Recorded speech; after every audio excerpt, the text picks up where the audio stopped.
Welcome to episode number 97 of the BEBC BS Podcast. Full house today. The Chrysanthemum. Yes. That's 2008 championship team. Defensive line. And Dylan Morrow. Morrow. Punter on the Allen Eagle team. Yeah. The foot heard around the world.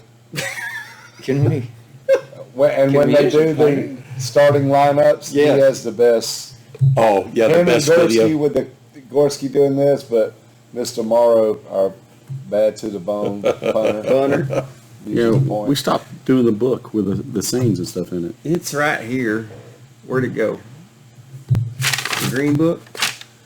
Mark's little green book. Oh, you know what? It's in the car. Because I bring it with me. Well, y'all just have been saying that we're writing, I guess. Why? What do we need to write? You didn't hear? The foot heard around the world. The foot heard around the world. I'll take it. Well, welcome Victory. to fall, guys. Yeah, it's chilly out. Walked out Yeah, it this was morning. nice. You got your long Come out sleeves here on? and get this place ready, and it was 49 degrees on my little thermometer outside. Nice breeze in the tailgate area yesterday. Yeah. Almost a little bit too much breeze. The 10 almost took off from us. Oh, did it? Yeah. Before you got it staked down? No, it was already staked down. Oh. Really? Yeah, it really picked. Who was it? Who was there with us? Look at down there yawning. Oh, Steve Jones was standing there. Yeah, Steve Jones was in town. And the tent started to lift up off the ground, and I jumped up, and he had hold of the thing. Oh, wow, here we go again. Well, speaking of breezes, I spent this past week down in Florida. Dang. It was a little breezy down there, wasn't it, Mert? Was that your mom's house that the alligator was in? It was not my mom's house, thank goodness, because I haven't wrestled a gator, and I don't think that was the one I wanted to tangle with. But So you were in Lakeland? I was in Lakeland. For those of you who don't know, if you go to Disney World and you drive 30 miles southwest, like you're headed toward the beach, Tampa, St. Pete, Yeah. that's where Lakeland is. So, give you an idea. I flew down Sunday. My mom was having hip replacement surgery on Monday, and so I went down to help them out.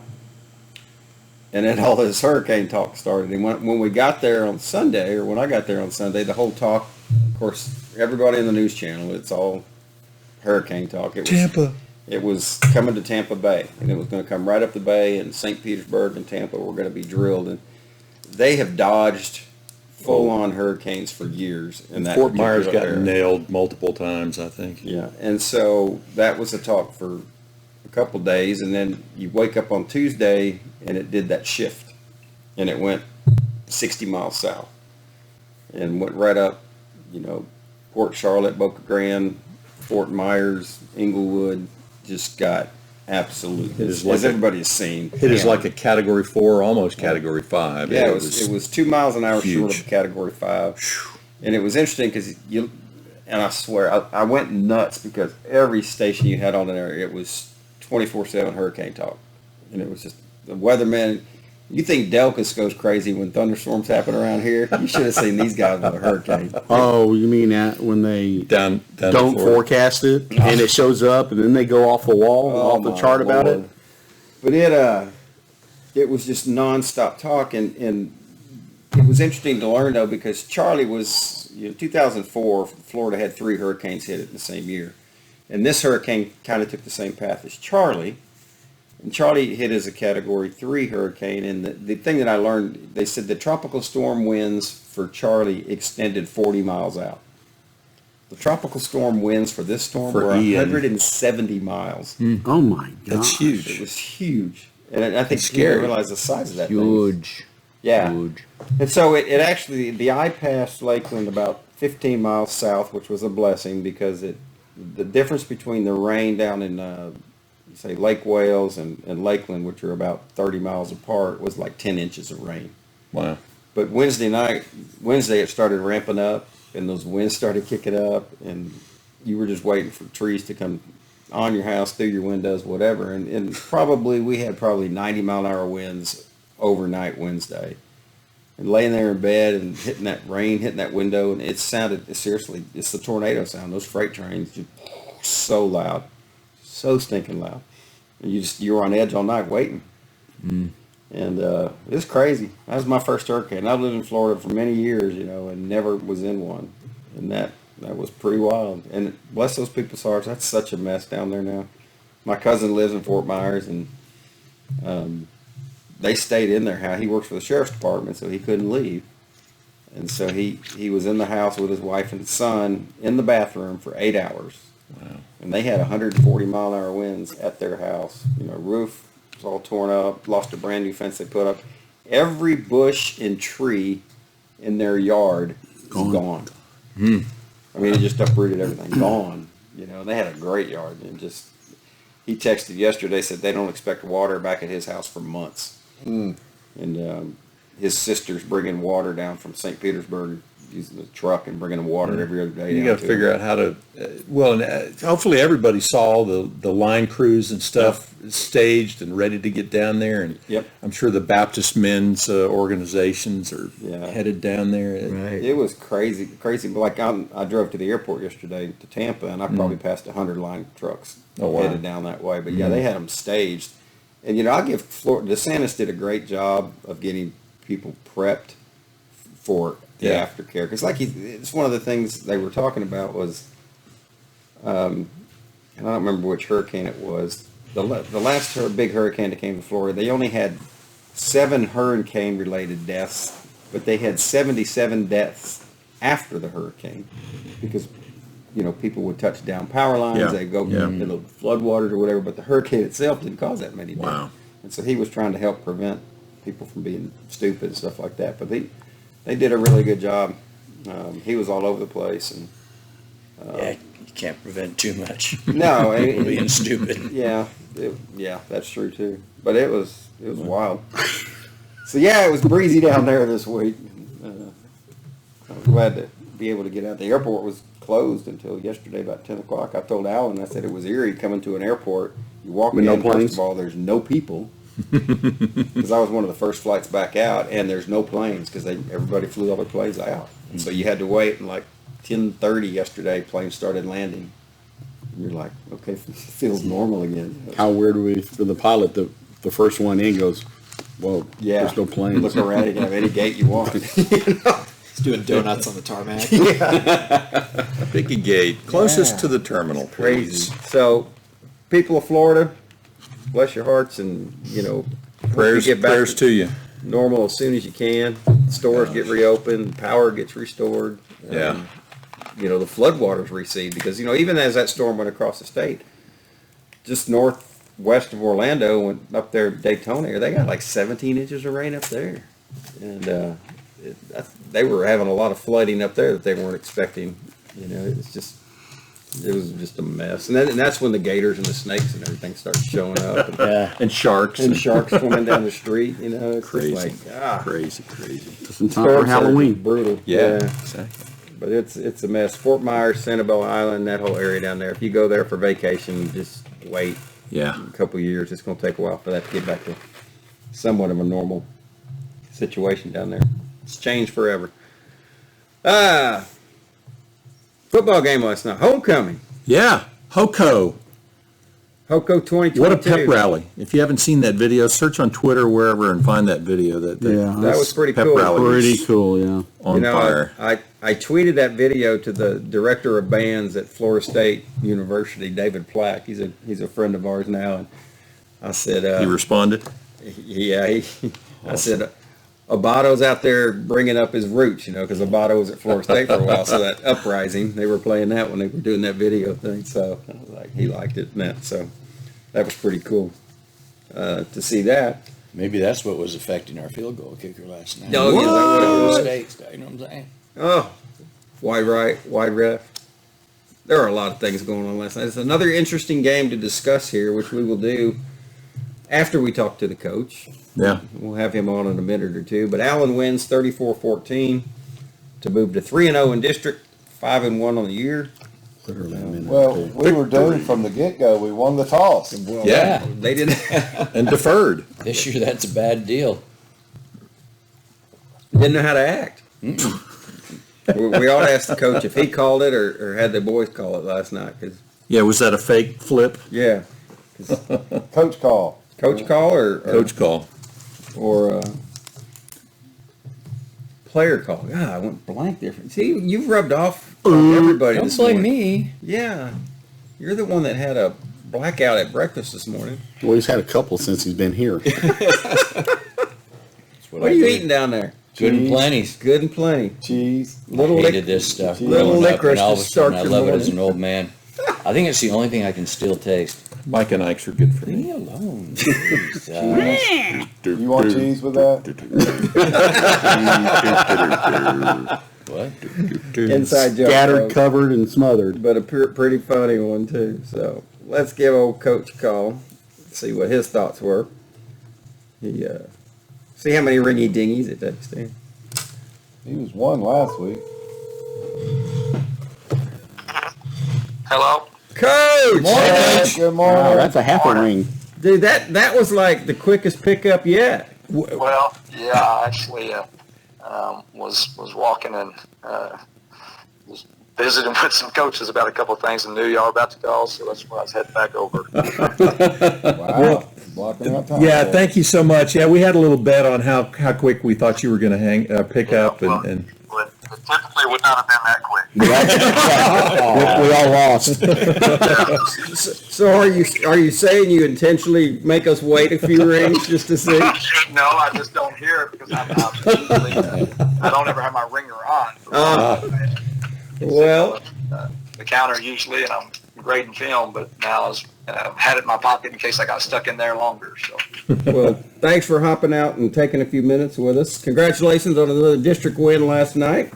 Well, thank you. you're stacking them up, my friend. Yeah, it's been fun. I would think that, way back, again, coming out to visit with y'all at y'all's place, I think we would have been probably pleased to say we're going to go in the bye week at 5-1. Now, obviously, with that being said, there's a whole lot to do, but big picture, I'm proud of the kids. I'm proud of them, what they've done so far, for sure.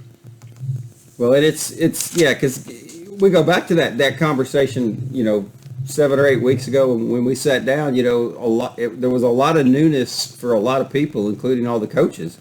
Oh, gosh. Yeah. Yeah. So how do you feel that's all come together so far? I think just looking at it big picture wise, I think just the body of work. I'm very, very, very pleased with where they've come and where we are. When you get to doing what we're doing now, it's not always that same response, but you just, again, I think if you told me that we were going to come in here and start June 6th and have this many people on the field who have never played a varsity snap before, and this many people playing the schedule that we were going to play, and you said we were going to be 5-1, then I'd said, I probably would take it and be pretty fired up about it. But there's just things that we can be a whole lot better than we've been. But there's also plenty of scenarios that you can look at and say that it could have been a lot worse. There's just been some big plays made, probably a lot more so on the defensive side of just getting key stops or real fast stops and creating tremendous field position. And you say, well, had we not got a couple of those, are we looking at 3-3 right now? So you can paint a couple of scenarios. I don't think you can paint a scenario to where we're 6-0. But outside of that, I could say a couple of plays here or there, and you could say that record is a lot different in a number of different ways. Yeah, Coach, a couple of your defensive linemen almost took the handoff from the opposing quarterback last night. Yeah, they again. Just to be a broken record, they've really been solid all year. Just have played at a high level. But yeah, and that guy, I'm a huge fan of the way they play, that team, and the way that quarterback plays. And he does some things that are really, really, really tough. But so does our D line. Yes. Yeah, speaking, here's a stat for you. Again, I told you I'm a stat guy, and I went this week. I was waiting on some flights yesterday and was looking back at numbers, and one of the things I noticed was the defense had only given up 3 points in the fourth quarter all year. And then, of course, a a touchdown happens last night to ruin all that for me. But that's actually a very good stat when you look at it. It means you're finishing, you're closing out, you're not letting up, and other teams aren't getting back in games at that point. Yeah, and I think a key of that is still, to point to that defensive line. We've been able to do a really good job of rotating D linemen in and keeping them fresh. I do think that's the defensive line is certainly a strong point of our team, and for those guys to go into the fourth quarter fresh is huge. Because I think the hardest thing to play is defensive line, because you have big old offensive linemen leaning on you all night, and then you're having to exert all this energy to get off blocks, and then you're chasing balls sideline to sideline, and you start getting tired there, and your effectiveness drops tremendously. So for those four guys to be able to stay fresh throughout the game is huge. And again, like you said, I think you see huge dividends in the fourth quarter. Well, and to echo onto that, we've seen a lot of players who've either come in to spell, some of the injured players, and there are a lot of kids that have been kind of making a name for themselves here lately, especially. Yeah, well, and that's something from, forever, Priest, but, since day one here at Priest is that, you, as a matter of fact, said it Friday before the game that, I said, we're going to step out on the field tonight, and there'll be 11 starters on offense that start the game and 11 starters on defense. And I told them, I said, I pray that none of you guys are starting 2 weeks from now because you got beat out, and that's the mentality that we have as a coaching staff, but it's also the thought process we want them to have as a team, is that, every day is a competition. So you compete in practice, and then you hope that when you go out there that we never take you back out. The thing I told him Friday is, I said, to me, it's like Tom Brady, had Bledsoe never gotten hurt, then we probably don't really even know much about New England Patriots, but we certainly would be saying different answers when asked who's the best football player of all time. And that's the thought we want them to have, is that, we might not have named you a starter yet, but you just make sure when you go out there that we look like idiots, and we can't afford to bring you back out. Good call. Yeah. Pretty smart, Coach. Yeah. Hey, I wanted to ask you a question. Rock Hill's a new program, and you took over Heritage as a new program, right?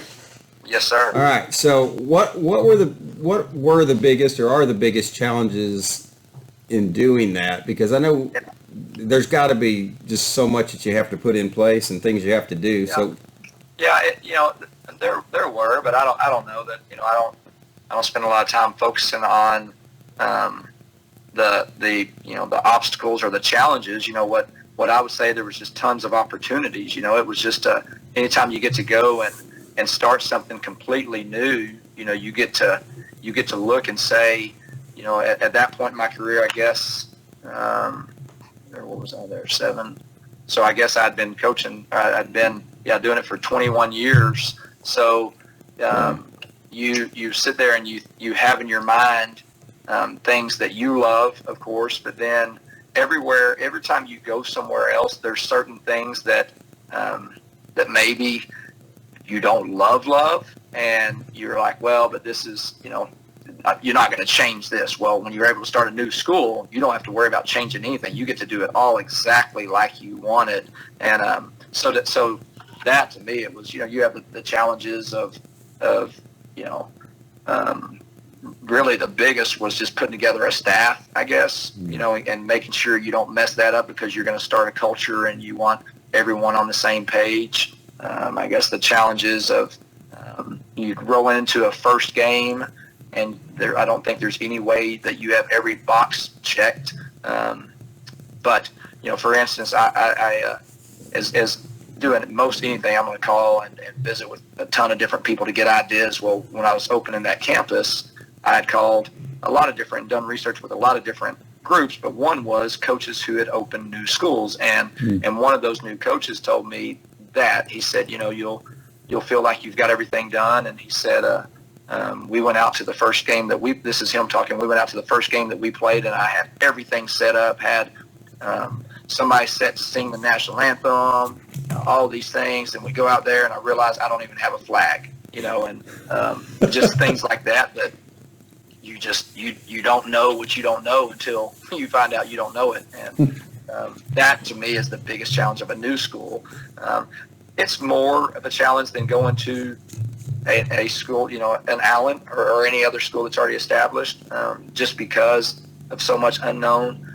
But again, I think the opportunities to really, you talk about putting a stamp on something. I mean, this coach at Rock Hill, I mean, everything they do is starting a tradition, right? It's just so cool, in my belief. Yeah. So let's get into the game a little bit. Start off with the coin flip. Is that a coach call ahead of time coin flip? It was last night. Yeah. Yes. Well, you're like 2 for 2. Did you call last week's too? No, I did not call. Oh. No, the visitor always calls it. Yeah. So. Oh, okay. So I am 0 for 1 on the year, actually. Oh, really? So when we last week called, he won the coin toss and took the ball. Last night they called it, lost it, so we won. But it wasn't for anything I did. It was the coin fell the way it fell. Okay. And, so we ended up winning the coin toss, and then we deferred. So. Yeah. All right. Just was curious. So it's the first time this year we've had the decision. That Only took 6 weeks. That's not too bad. Yeah. Well, cool. Glad it wasn't in Vegas, I guess. Hey, what happens in Vegas stays in Vegas. That's true. All right, you're headed into the off week, and as we look at it, the really meat of the schedule's coming up with 3 really. yeah. You're fixing to play, Bama, Ohio State, and Michigan back to back here. So, what's the plans for the off week, and what are you going to work on?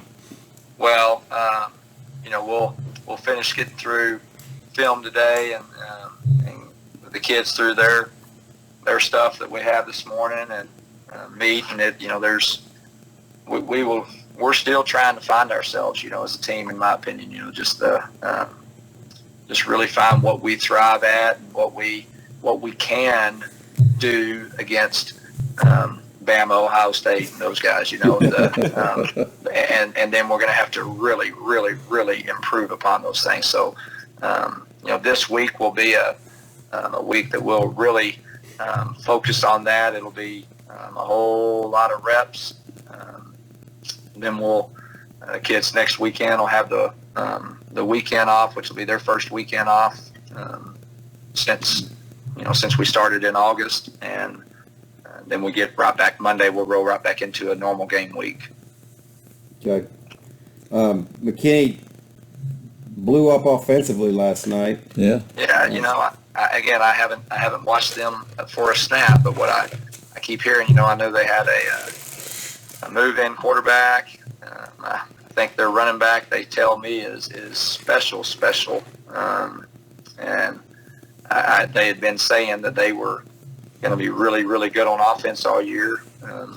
So, I don't know. I think 60 points last night, maybe. Yeah, 60 to 51. Yeah. Against a Braswell team. So. Yeah. And you sit there and you say, well, Braswell maybe it's not very good defensively, and we certainly didn't have our way with them. So, I'm thinking that that offense might be pretty good. Yeah, and they were actually down 21-7 at one point in that game. Wow. Yeah. And came back, but They had. I didn't look at the final stats, but the last I looked, they had over 600 yards of offense. So. Good. Yeah. and given our defensive play, I have a little bit better feeling about how we're going to fare, but we'll see. I just wouldn't. Yeah, I would be shocked if they had 600 yards. We still got to get so much better. I think we're improving on the back end. Again, play by play, we're getting better, and that's going to be an area that'll really, really be tested down this next 4 games.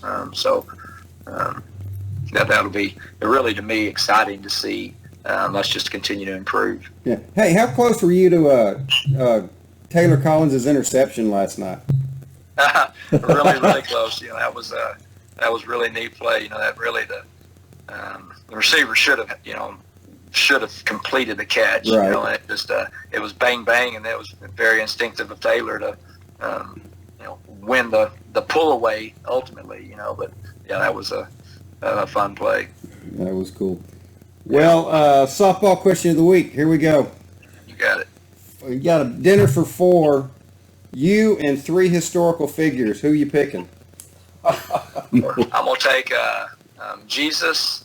I'm gonna go with probably Tom Landry. Ooh, nice. And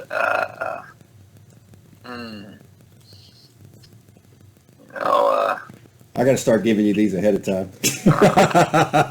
Some people would consider those two living in the same neighborhood. Yes. yeah, Yeah, they have dinner all the time. yeah, no kidding. I probably I'm just gonna stay with my old kid growing up, and I'm gonna go Roger Staubach. He was There you go. It was the first when I was I don't even know what it was called. I think it was just called a fan club, but you used to be able to write a letter to this fan club or something. And as a kid, I believed that Roger Staubach sent me a picture that he had signed and that he probably stuck it in the envelope himself. I realized that that's not the case, but I was such a huge Roger Sure fan. he did, Coach. Yeah. Coach, Yeah, that's right. now you're making me feel bad. Bless your heart. Because you can't see, but right behind Cody's head here on my shelf is an autographed helmet by Roger Staubach, and now you're making me feel like he didn't sign it. Yeah. Yeah. All right, Coach. Well, Hey, I got one more question. So McKinney coming up, and Marcus Shavers being the coach there and a former Allen player. Do you have any relationship with him? And I do. Yes, he's a good friend. I think the world of him. I think he's a phenomenal coach. Just my relationship with him is just as a man. Just being around him at different functions, and I love the way he's wired. I love his passion. I love everything that he does. And this will be the first time that I've got to literally watch his team do anything, and then it'd certainly be the first time I ever coached against him. But huge fan of the way he does things. that's awesome. Yeah. Coach, have a good off week. We know you'll be working hard, and I'll text you during the week about next Saturday whether we talk or not. But we'll see you Friday. You're gonna be at the golf tournament Friday, right? We will certainly be there Friday. All right. We will see you there. Hey, I'll actually if be a you're little late. We do a teacher appreciation breakfast, so the kids all come up on Friday. We'll get them up here about 6:15, and they'll cook breakfast for the teachers, and so I'll stay through that. Yeah. We'll have other coaches that are out there before it cranks up, and that'll be doing all that. But I'll be getting there a little late, but can't wait to be out there for sure. Awesome. If any of your staff or anything are in our adjacent fairways, they might want to raid the locker room and get some helmets. 'Cause, we're not very accurate. So Well, if they are in the adjacent fairways, you're going to need helmets as well. Well, we've got several here on the table we'll bring with us. So. There you go. Well, y'all have a great weekend and a wonderful week. All right, Thanks, thanks, Coach. Thanks. Talk to you later. All right, bye. There he goes, folks. Head coach Lee Wigginton.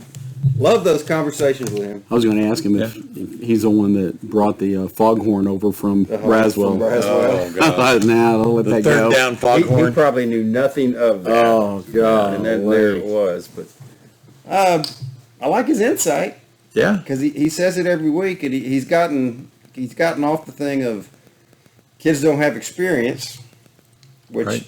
we knew at some point that wasn't going to be allowed anymore. Yeah. I got to move on. We got things we just need to work on, and I think that's what we all see Sure. when we look at this team. And again, our expectations, right or wrong, are way up here. I think, I'm sure there's a lot of teams out there that still have things to work on, even, ones that are in state every year, so there's always going to be things to work on. Yeah. Well, and character is one of those things that I always look for. That even if you don't play perfectly, you want to see the high level of character out there, with the players supporting each other, gamesmanship, etc. Yeah, I mean, I think we see that. I mean, I think we see that from all I'd the like to guys think so. on the sidelines and on the field. I mean, it's they're encouraging each other, hitting each other on the head. Yeah. So I think it's a good thing. And we, I thought we'd have a little bit more turnover bucket dumps, but I think we had one last night. Two? Okay. And one fumble and one interception. There you go. Taylor Collins with the interception. Oh, that's right, the fumble where the quarterback lost it and it dribbled out. Yeah.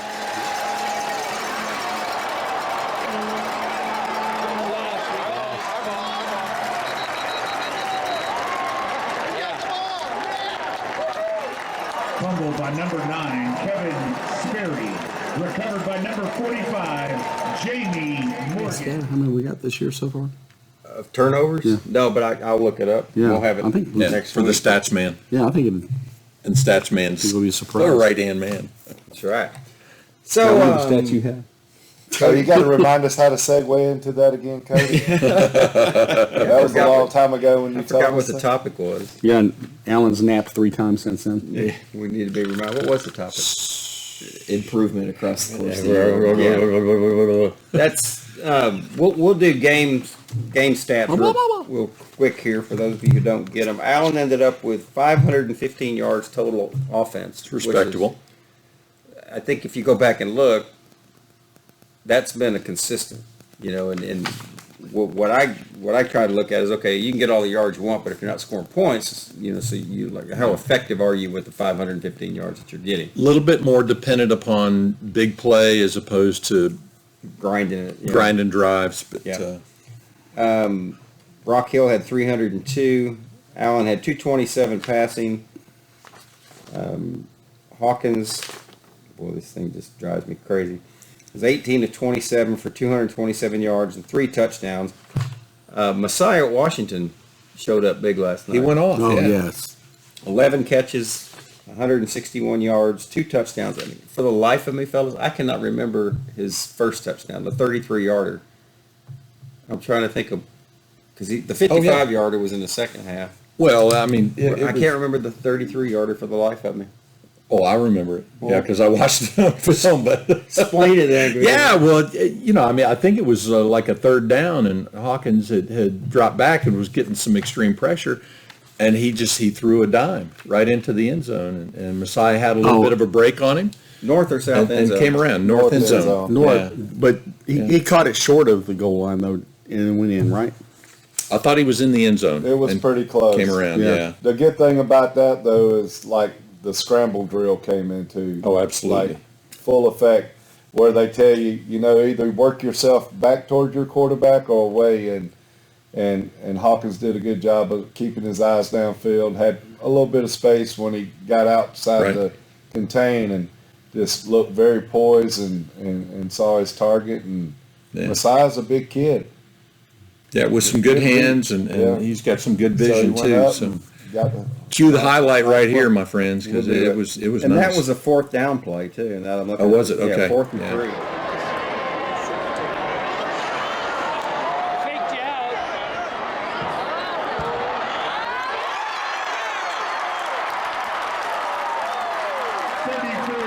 Touchdown pass from Mike Hawkins to Messiah. Well, Al, as Coach said, they took the ball. They didn't go anywhere because they had a couple penalties too. And then they punted 13 yards. They shanked the punt on the first one.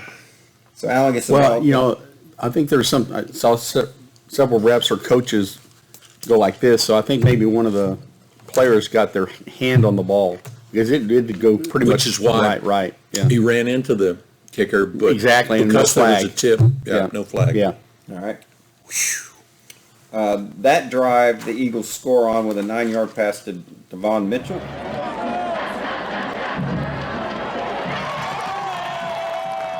Mike Hawkins to Devon Mitchell.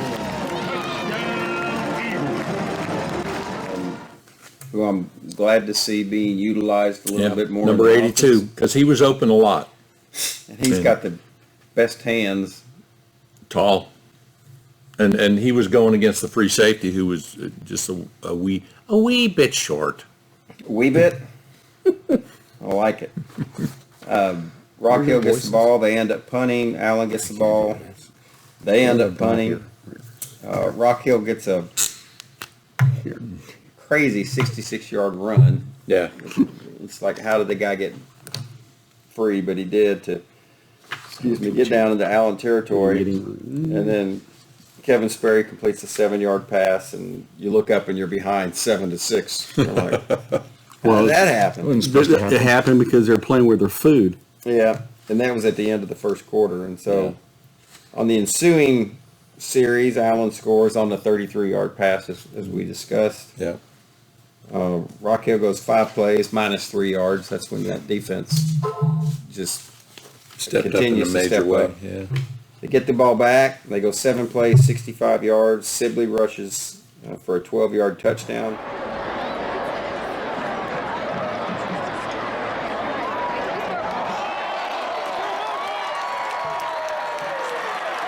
Touchdown, Cavion Sydney. Let's talk about Cavion for a minute. Thad came down and watched part of the game with us last night, and we got to talking. That kid still, to me, runs so stinking hard. And there were a lot of tough yards last night. He had one long run. He got a penalty on it but for face mask. But he went 15 for $160 last night. Wow. Defense can't seem to wrap him up, especially his legs, because his legs just keep moving and pushing forward. Well, there were a couple plays last night. He got hit at the line of scrimmage and ended up gaining 5 yards. The pile just Exactly. went The with whole pile. He pushed the whole. He pushed the whole pile. It's like, come on, I'm dragging you with me. So the Eagles go up 20-7. Rock Hill goes nowhere, and then just before half, Allen gets the ball back and drives, and with 40 seconds left, Micah Ellis scores on the touchdown run, and it's 27-7 at half.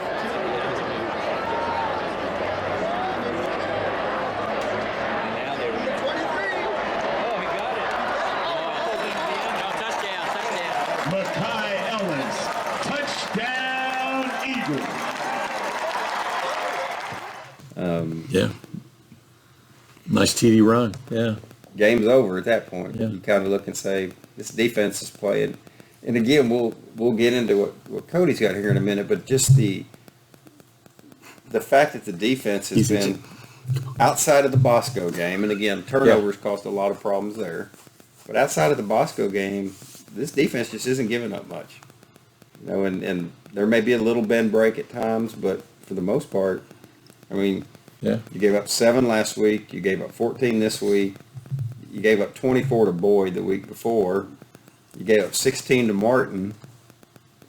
You know, Who was flying high at the time. Yeah. who everybody was, that was everybody's darling at the time that game happened. And if you keep anybody under 20 points in high school football, you could win a lot of games. Yeah. Hey, Arlington Martin's still ranked 11th in the state. Yeah. Rankings don't mean anything, but like it's not like they fell off a cliff afterwards either. Yeah, they haven't lost since. They've won. They got into their district play and started beating up people. And it's nice. You mentioned the Micah Ellis touchdown. It's almost like a Pollard and an Elliott, for the Cowboys. You kind of can't go wrong, whether it's Well, you got Crowder in there too. So Yeah, we're really Right, strong. what's his number? 29. Yeah, we're really deep on running backs. Well, They're all good. And what I say to that too is kudos to the O-line, who's making it easy no matter who's back there running the ball. Right. Right. And that brings up another point. Only 5 penalties this week, which is as a game and stats go, that's pretty nice when you can limit it to that. Yeah, I was trying to think. They had the face mask on Sibley on his run. Mm-hmm.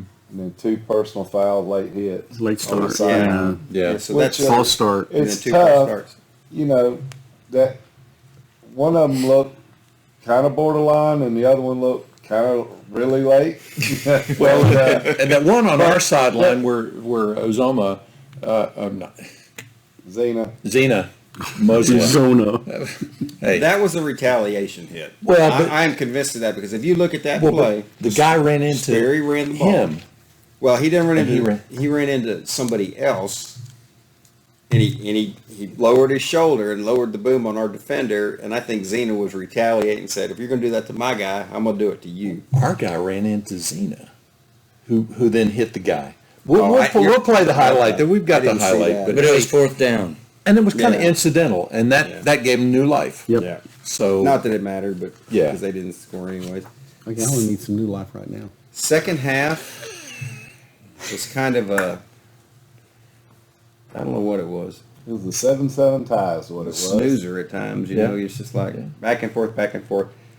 well, let's talk about one other thing. So number 35 was taking kickoffs because they were little pooches. On the first one that was pooched, he caught the ball, didn't fair catch it, but then kneels, and he had some room to maneuver or whatever. Yep. The second time, he did not kneel. Well, the coaches coached him up on that and said, Yeah. you know, hey, if you got time, you know, and then the next time he knew where the blocking lane was, because Right. instead of taking it straight up the field, he cut to the right. around, yeah. And he I got like kudos from that. everybody on That's the good. sideline for, you know, knowing what to do when you get. But hey, Exactly. when you kneel down on your own 45, that's not bad. Oh, It's better than not being used to carrying the ball and fumbling it. So Yeah. Well, and that was a high kick, that first one. So I Oh, don't think yeah. he was looking at his running lanes. And, you know, if Yeah. you He wanted wanted to to catch catch a the ball. kick like that, make sure you secure it. yeah, Don't worry about it. I wonder what they saw that they're starting to pooch. They pooched the ball like last night. Maybe that's well, what their they kicker do. probably can't kick it. Can't kick to it, the- yeah. Okay. And you run the risk if you kick it to the 10-yard line. We're out of bounds. They've seen film of their own kick coverage all year long. So they probably know. Quote of the day. Well, and it is, and that's one of the reasons I asked Coach about starting a new program. You know, and these kids have played football obviously elsewhere, but just trying to mesh it all together is crazy.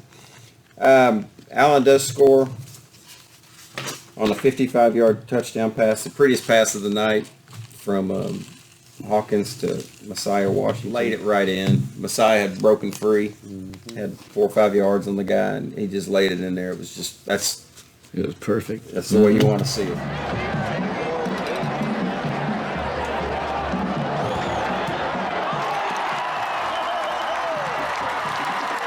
55-yard touchdown pass from Mike Hawkins to Messiah Washington. In the fourth quarter, the second or third play of the fourth quarter. And then the next series, we talked about this with Coach, Rock Hill was driving and Sperry threw a pass and the receiver caught it. This is right in front of us. Right. And Taylor Collins came up and just Ended up whack-a-doodled him. taking it from Whack-a-doodle. him. Came up with Whack-a-doodle. the ball. Yeah, and next thing you know, he's falling out of on the sidelines with the ball, you know, and it was, I want to see the video, obviously, Yeah. on that, but it was really cool. Yeah, I missed it totally. I don't know how he came away with that ball. Yeah. And I didn't see it exactly, so I'd love to see the replay. Well, the funny thing too is anytime you have a big hit like that, you hear collectively the Yeah. saying of ooh, Yeah. and then you went ah. So, Yeah. You know how it turns out when the ooh is followed by the ah instead of oh. Right on the sideline, man. It was interesting to see. I had sent these guys Rock Hill scores a late touchdown. Trash time, you could Yeah, consider 3 it. minutes left in the Yeah. game to make the final 34-14. I had some time yesterday in the airport that I was looking at stats and stuff, and I told these guys too. I said their quarterback obviously is their leading passer, but he was also their leading rusher coming into the game, and he was a big kid. He wasn't. He's not slow. He's got multiple FBS offers from big schools as a sophomore, and I told Cody or Allen, I said, after watching the game for a while, their offensive line, they weren't horrible, but they were bad enough that I knew why he was their leading rusher, because he did run for his life quite a bit. It's not like there were that many design quarterback runs. No. No, but he got around the corner a little bit because of some of the soft coverage. And, Yeah. not having somebody to seal that off, they got a few extra yards. Yeah, I mean, he didn't, his rushing numbers were not great last night because he got sacked several times. What was his multiple times. passing We'll show a percentage? few of those. Because he went in at 54%, right? Yeah, he was 53.5. He Okay. was 15 There to you go. 28. But see here, and this was just like last week when they played Prosper. He only got 133 yards. So their passing game was really short. What they average? Oops, where you go? 5 yards a pass, which isn't nothing. going to win you No. a whole lot. And that's some negative screen passes in there. Oh gosh. Yeah. Speaking of, well, no, I'm not going to speak of that. Yeah. So he was right at his season average as far as percentage goes, and he only rushed for 27 yards. Now again, that includes sacks. No, he's Yeah. then a lot of it looked like he had more because he was running sideline to sideline, running away from defensive players. Yeah. Yeah. He's good though. He's fast. Yeah, he's a big kid. He's And got as a sophomore, pretty we're good going arm. to see him next year, and Well, and I go back to this defense because you pull out the one long rush. They had 157 yards rushing. You back that out, they averaged 2.6 yards a rush. We've been saying this every week. That defense and the rushing yards, if you make somebody one-dimensional, if you're only getting 2.6 yards a rush, you're not getting first downs. So, Now, go ahead. Nope. I was going to say, so we see him next year, either Prosper or Prosper Rock Hill will be on a Thursday night.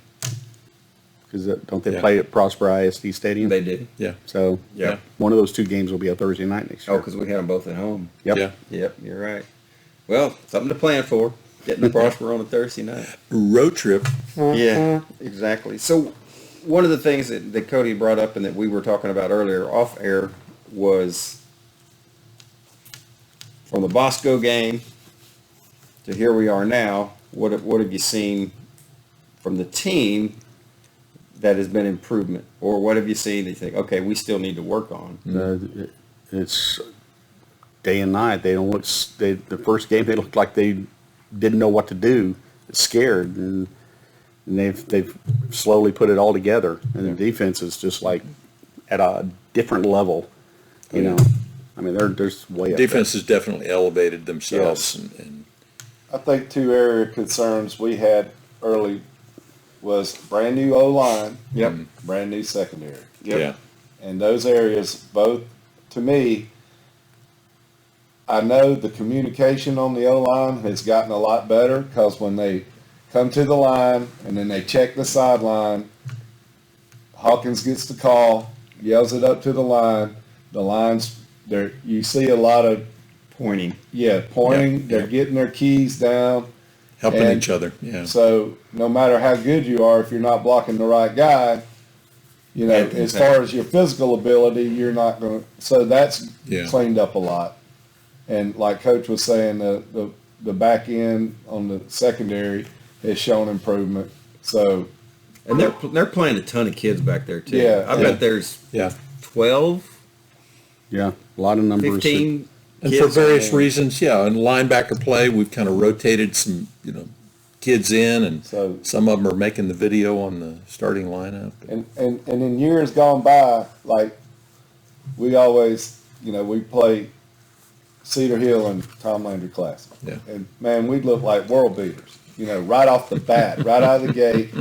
And then you never really saw this. And then you see other teams that kind of start out slow and get better and better.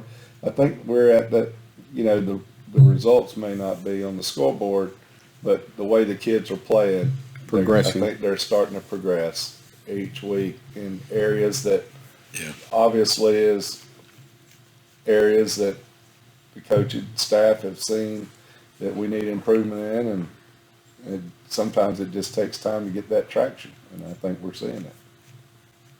All right, so I've got a segment here I'm going to call "This team's better than you thought. This team's worse than you thought." All right.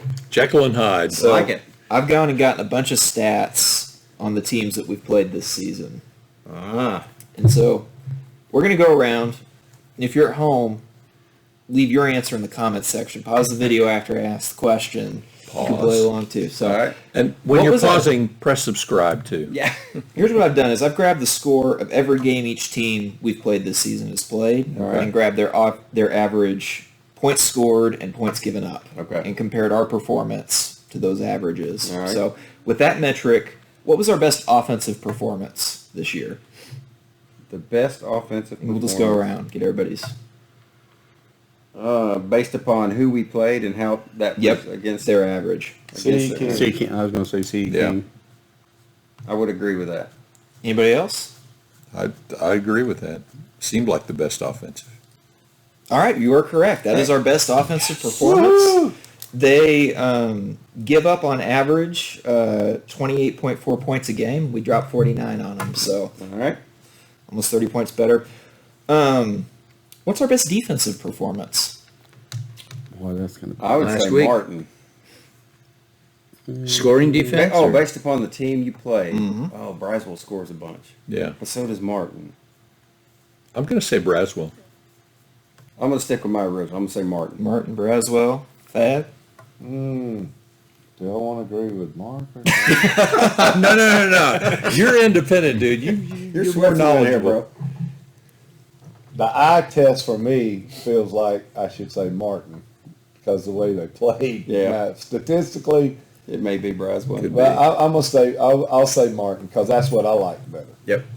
I'll go Braswell just because. Okay.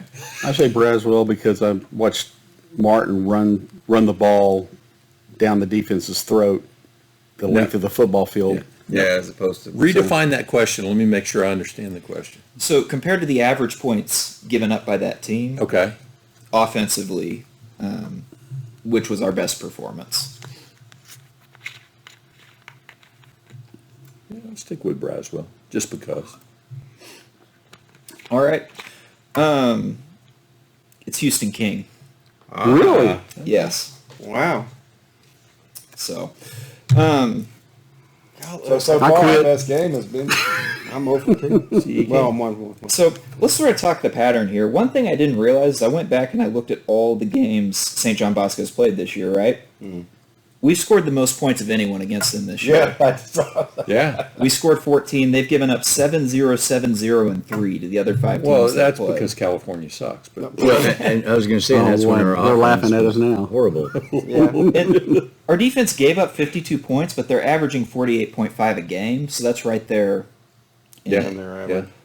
Well, and again, I go back to that game. You take away the 4 turnovers, that's a It's a whole different ball game. It- Allen may have still lost, Yeah. but it wouldn't have been 52. I think Yeah. we And all. the safety. I think we all knew and assumed we would lose. Yeah. But yeah, I didn't think it'd be that in the bad. fourth quarter. Yeah, there you go. Well, and when you look at turnovers, you could say, oh, well, we screwed up and that was a mistake versus the defense caused that turnover. And I think at least half of them were kind of our Self-inflicted. issues, our mistakes, whatever. Yep. Bad breaks. Yep. What else you got? So we were talking about improvement. Let's look at the patterns here. Uh-oh. Against defensively, let's start with them. Against St. John Bosco, you do 3.5 points worse than average. Against Houston King, 19.4 points better. That's pretty good. Against Arlington Martin, 27.3 points better. Against McKinney Boyd, 9 points worse. That's rough. Yeah. You don't like seeing that. Lowell and Braswell, almost 30 points better. Just a tad under. And Frisco Rock Hill, 10 points better. So generally moving in the right direction on that. Holding teams on average across the season. Yeah. Holding them to 12 points less. And if you take out St. John Bosco, it rises to 16 points less. We're holding them. So now I got a challenge for you. Okay. Project that forward to what McKinney has been doing. McKinney's been pretty doggone good. They've Yeah. been scoring a lot of points. How do you think we end up faring against them as far as what their normal score So is? for next week's podcast, that's Yeah. Yeah. I mean, I think it's going to be We win by 30. 17 points less than what they normally score based on the trend. And Now let's talk I think offense. it's going to be more than that. But Have okay, we yeah, historically- we'll wait till next week. Had a pretty tight game against Boyd over the years. I mean, they pretty much have our number as far as certain things go, and we've won, but it hasn't been like a blowout. And I think that's a playing with your food game Yeah. every year. Well, it's a Joe McBride blitz. Bring 7 people in the box, and Yeah. you make the plays down the field, or you don't, and it can sway it. But Okay. All right, let's switch to the offensive side of the Offense. ball. All right. St. John Bosco, 9 points better than average. Houston King, 21 points better than average. Arlington, 6 points better than average. McKinney, 11 points better than average. Boyd, yeah. Little Elm Braswell, -1 points, worse than average. Frisco Rock Hill, -4 points, worse than average. We need to pick it up. Uh-oh. And the trend is, Trend's not good. yeah. Well, You know. you're dealing with 16 and 17-year-olds that see that those teams aren't as, Talented. yes, and it's hard to, Motivate. yeah, because there's no way you can convince me that those kids were as up for Braswell and Rock Hill as they were for Martin. Play up to your competition. Absolutely. So that factors in for sure. So And based on your being that, point, they'll be focused these Yeah. next 3 games. I think having a week off, having a real challenge with McKinney, I think they're going to come out on fire. Well, like Coach was saying, they still haven't really found the true identity of this team. You know how they are. They're still finding things about their team anyway. And you got a bye week that worked out perfectly for our schedule because we do have the next 3, and there may be some wrinkles in there that we are put in that will change that output for sure over the next 3 weeks. Yeah, and I'm very interested in the McKinney game because it is the first team outside of Bosco. I don't count that we have played, to me, that is a balanced offense. You got a really good quarterback and you got a really good running back, and they can do both. Yeah. So, we've been talking about how you shut down one or the other, make a team one-dimensional. Are you going to be able to do that? Yeah. In this case. Well, I feel good the fact that our defense is playing at such a higher level, Yep. and I mean, they're lights out a lot of times, and especially the fourth quarter. Yeah. And fourth quarter last night, I mean, they really stepped up. I mean, it's just like somebody said, they're fresh. Yeah. The coach said. Yeah. I think it has a lot to do with it because they just look. We all Rested, know that it you know. takes more energy to play defense than it does offense. Yes. And to that point, when those guys are still running the plays down in the fourth quarter, it's all, I mean, I can't even try to tell you all the numbers that you see on that front line. I mean, I can. You got Rattle 'em 40, off, yeah. 45, 46, 43. All the 40s are in there. But Zena and then you got Mr. Brantley and Mr. Nettles. They just they Disruptors. rotate them in. Dude. But it's cool that one of my favorite players is number 40, Marsh, and he reminds me so much of Nakori that played for Allen a few years ago. Smaller lineman, but so quick and off the ball. I mean, he's going to get a handoff this year. No kid. He's going to get a handoff. And no this kidding. year. When he was in Take the ball right off the quarterback's hands when he drops back. It's going to happen. he was in there quick last night. When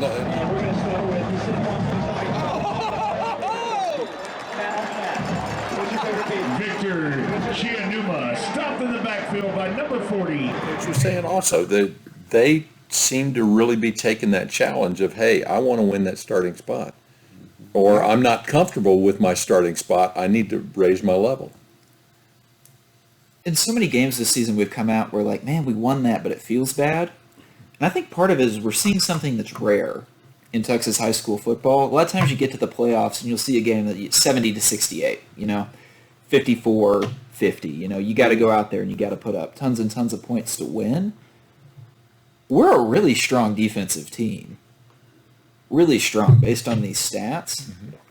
We don't have to go score 70 points to win. We could be 5-1 scoring 25 points a game.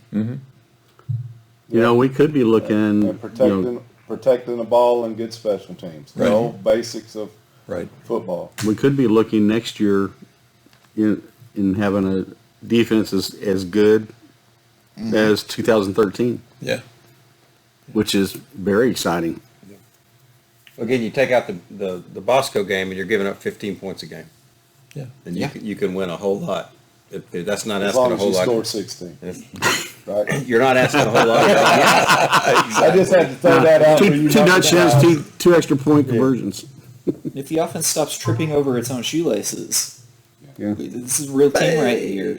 This team might be really good. Yeah. Well, and we've said from day one, from our first podcast as we started this team is going to look a whole lot different come week 10 Yep. than it did week 1. And we're seeing that, and players that have stepped up because you didn't know who it was going to be. This was a big transition year Yeah. in a lot of positions. And so, Kudos to the coaching staff. I'm very well, and even those guys pleased and happy You've with got what we I don't know have. how many coaches they've got, and I think he only brought one with him. Actually, they had 4 coaches out at our tailgate yesterday. Did you? Yeah. Yeah. Well, and Really just cool. the fact that those guys have been able to, Sync Gel. up with themselves Yeah, and coach. gel. Yeah, exactly. because obviously you got a head coach who has a vision. This is how I want things done, and then getting everybody else to buy into that while bringing their own skill set to it. It's not easy. It's like building And the a head company. coach can set the tone and Yeah. kind of lead, but it's up to the position coaches to really I make lost the my head. connections and sync up with each other. So No. they're doing good. Oh my Well, God! good stuff there, Co. Appreciate Little that. So you've got a challenge for next Yeah, week. thanks, Scott. Around the district last night. Can Yep. Mr. Brantley? Mr. Brandley. I just want to give a little my shout Lord. out to Mr. Brantley. I want to compare him to the whitetail deer hunter. How many times this year has the quarterback emerged from the pocket, step out into the clearing, get and they whacked. get whacked? And that's Mr. Brantley. His job is we got the guys on the edges that Slobber crush knocked. him. And they get to him too, Yeah. But I think quarterbacks around the district are going to say, I'm just going to throw the ball away. Well, I'm they not going to should. step up in the Yeah. pocket anymore Yeah. because when 44 tackles you, the NFL rule does not apply to where you do not have to relieve your body weight off of the person as you take them down. He takes them down pretty good. Yeah, Pretty if they double up on him, there's Press going to be tackle. somebody else taking the Oh, yeah. spot. They don't have 8 players to take our defensive line. No, But- Timothy Brantley is a motor on that defensive Yeah. line. And it was scary last night when he's on the field for a little bit. But Yeah. he was doing Walked his him off. dance moves later on, so I think he's fine.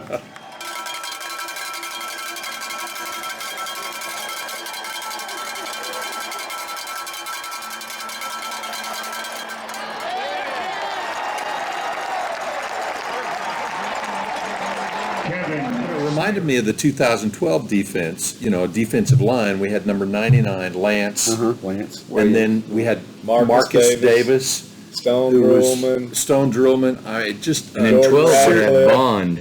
Stone Cold Killers, all of them. I remember Stone in playing with that 12, cast on his arm. It was like Byron a Bonds. club, Well, and number 46 has got the moves of a Stone Drillman, doing the grinding in Winston? the ground. And, Yeah, yeah, he was good again last night. yeah.